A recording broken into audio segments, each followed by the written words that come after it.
everyone, welcome back to my channel. I'm Soza and today I'm sharing my winter knitting plans for 2025, January, February and March.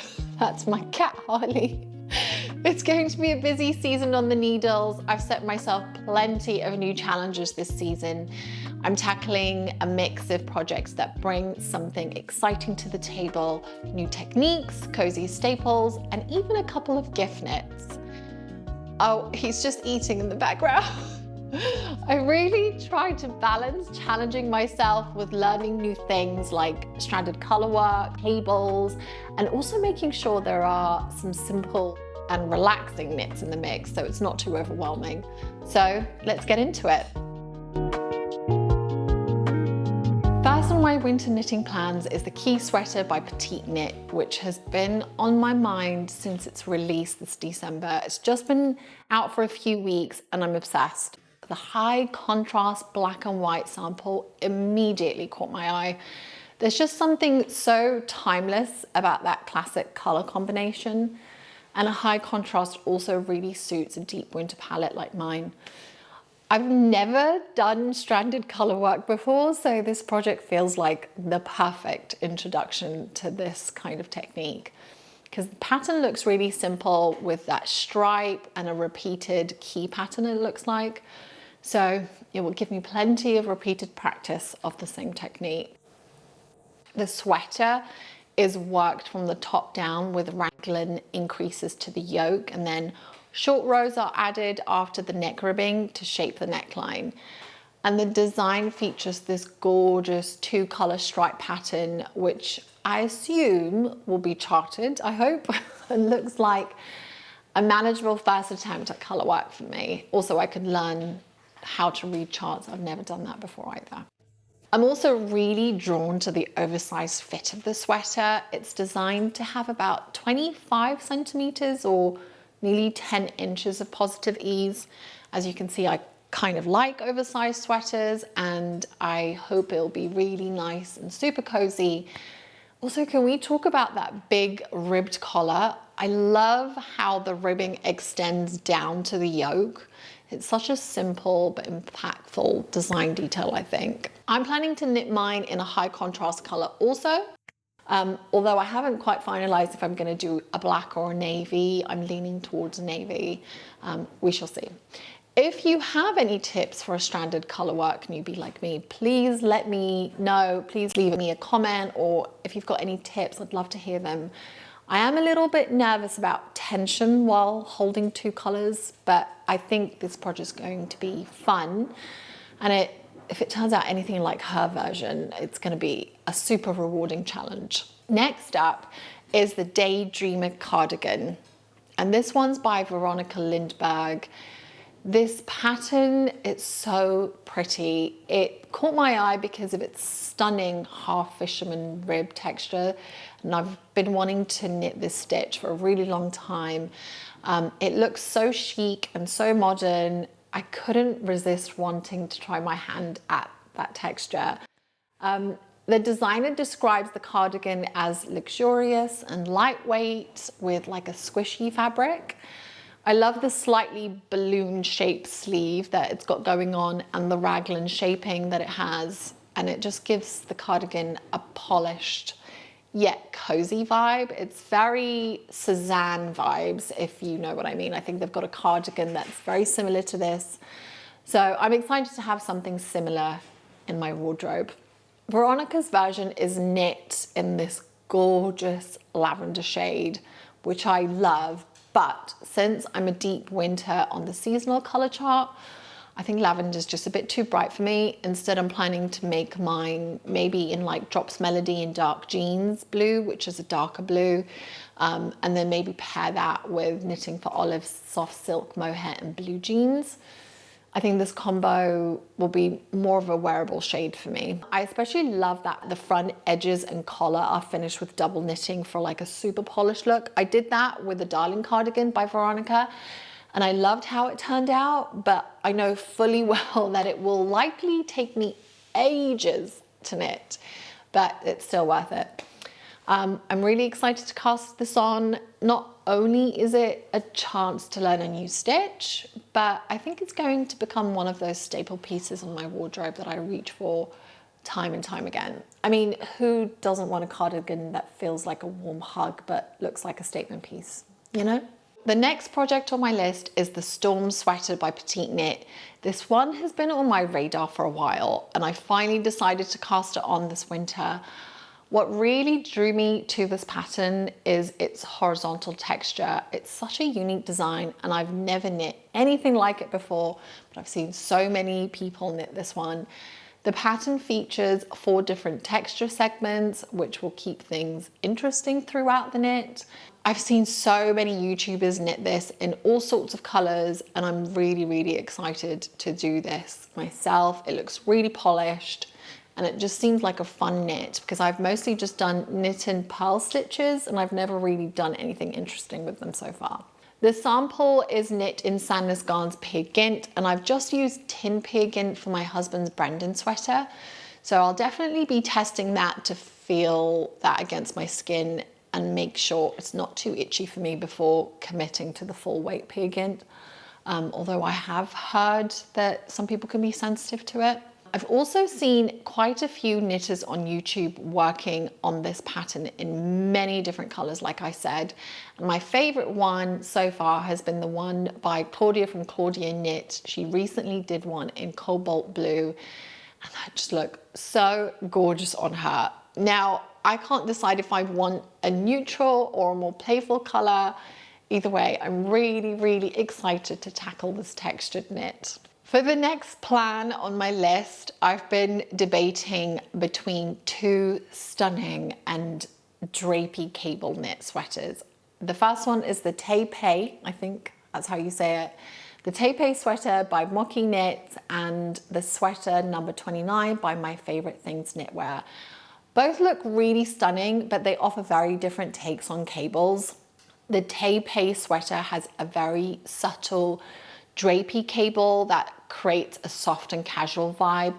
It's seamless, worked top down, and the cables look simple enough to make this feel like an approachable first cable project for me.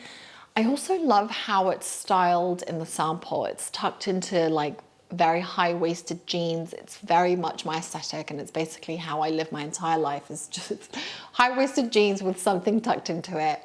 On the other hand, sweater number 29 is just as enticingly gorgeous. It features more of a chunky cable in comparison to the Taipei. It's still a drapey, soft-looking sweater, but the cables look more structured and more pronounced. So here's where I'm torn. The Taipei sweater feels like the perfect starting point for cable knitting. It's approachable with cables that are loose and forgiving, and the overall vibe is like effortless and wearable. But sweater number 29 is stunning. It's the kind of sweater that makes a statement with all that thoughtful detail that elevates it beyond just like a drapey cozy knit. So I am torn. Both patterns are knit seamlessly from the top down, which is always a win for me. So do I go with a simpler, more casual Taipei sweater, or take the plunge with a more intricate sweater like number 29? At this point, I think it'll come down to how ambitious I'm feeling when it's time to actually cast on. If you've knit either of these, or if you have a favorite, let me know in the comments. I'd love to hear your thoughts on this because I am really torn between the two. Next is the Oslo Sweater by Petite Knit, and this is another pattern I'm seriously considering this winter. As a mum to a toddler, I live in plain comfy knits that I can just throw on and go, and the Oslo Sweater fits that description perfectly. What I love most about this pattern is its simplicity. It's a drop shoulder design with plenty of positive ease. So it has that roomy sweatshirt-like feel that's perfect for everyday wear. And then it's got the thick folded collar, which just adds an interesting detail, I think. And the seamless top-down construction is gonna make it easy and a relaxing knit to do. So I think I need to throw in some easier things into all the challenges I've set. I'm also debating whether to do this or try designing my own raglan style cozy sweater. I've been wanting to explore pattern writing, and a simple raglan could be a really good starting point for me.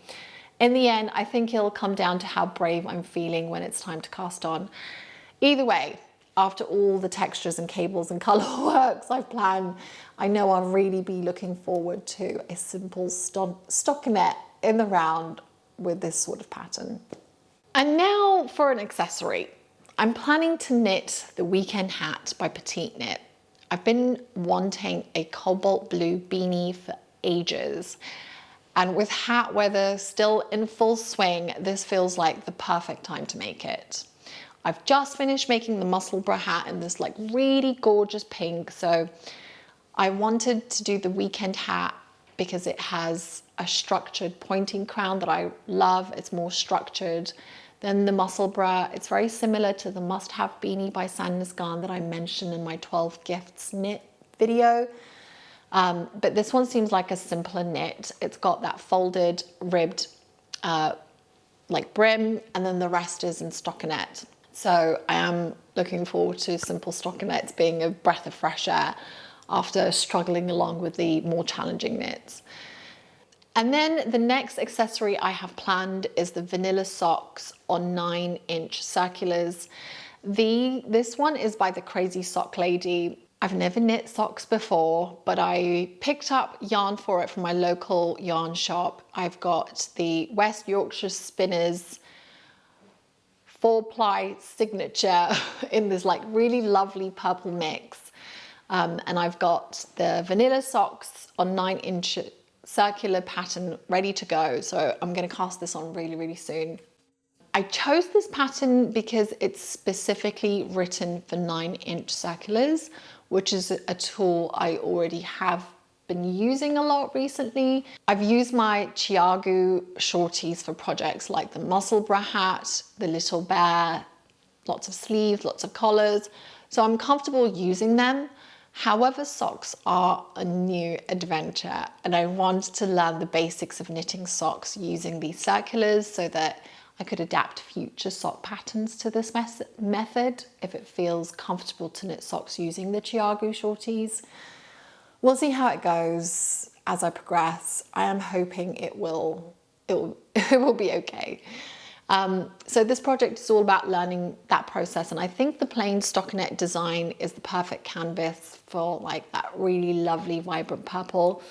I'm so excited to finish these and officially join the sock knitting world. I hear that once you join, that's it. You can't stop knitting socks. I hope that's going to be the same for me. Next is the Little Bear by Melody Hoffman. This is a project that I just finished for my eldest son, and now I'm really wanting to knit one for my youngest. There's something so sweet about making matching toys for my kids, and I already have leftover yarn to use, so it just seems like the right thing to do. This pattern involves intarsia in the round, which was a beast to learn, but I think I've mastered it now. So the rest of the bear is super quick and straightforward. I think this one might fly by. I'm hoping it will. And hopefully I won't make nearly as many intarsia in the round mistakes that I did the first time. Gosh, that was such a challenge. It was not that fun. I've got the Cascade Superwash 2020 and the Drops Baby Merino to use that I talked about in my last podcast. I used Cascade Superwash 2020 in chocolate for the body, and then I had Drops Baby Merino in light beige for the face, and then Baby Merino in black for like the embroidered like face details. So I think the Baby Merino is a lot finer than the Cascade 2020, so I think this time I might hold it double just to match like the tension and the gauge a bit better. Next up is the Hanstholm Sweater by Petite Knit. This is on my list as a birthday gift for my husband. When we were choosing his Christmas sweater, this pattern also caught his eye, so I thought it would be the perfect surprise for his March birthday gift. This sample is knit in Sandnes Garn's Pig Gint. But since my husband has sensitive skin, I'll see how he gets on with the tin pigment first, because the combo that I used for his Christmas sweater was tin pigment and the alpaca combo. So I'll see how that feels on him first before really committing to the yarn that's recommended or that's suggested. Otherwise, I'll have to find him a softer version. I've heard from a few YouTubers that this pattern can end up on the smaller side. If you've knit this before, I'd love to know, did you have any issues with sizing? If that's the case, I might aim for the higher end of the positive ease of his size. So yes. And that's it. That's my winter knitting plans. I fully acknowledge that it's very petite knit heavy. I want to say that I've never actually knit a petite knit pattern before, but I've heard amazing things about how detailed her instructions are. I think that it's going to be a bonus for me, because as I dive into new techniques like stranded color work and texture knitting, cables, I'm going to need more guidance. And the last couple of projects that I did had me filling in the blanks. So I would appreciate something that's more tried and tested so that I can learn everything with the guidance that I need. I'd love to hear what's on your needles this winter. Are you working on any of these patterns, or do you have other projects you're excited about? Let me know in the comments. I always enjoy hearing about your knitting journeys. That's it from me for today. Thank you so much for watching. Happy knitting, and I'll see you in the next one. Bye.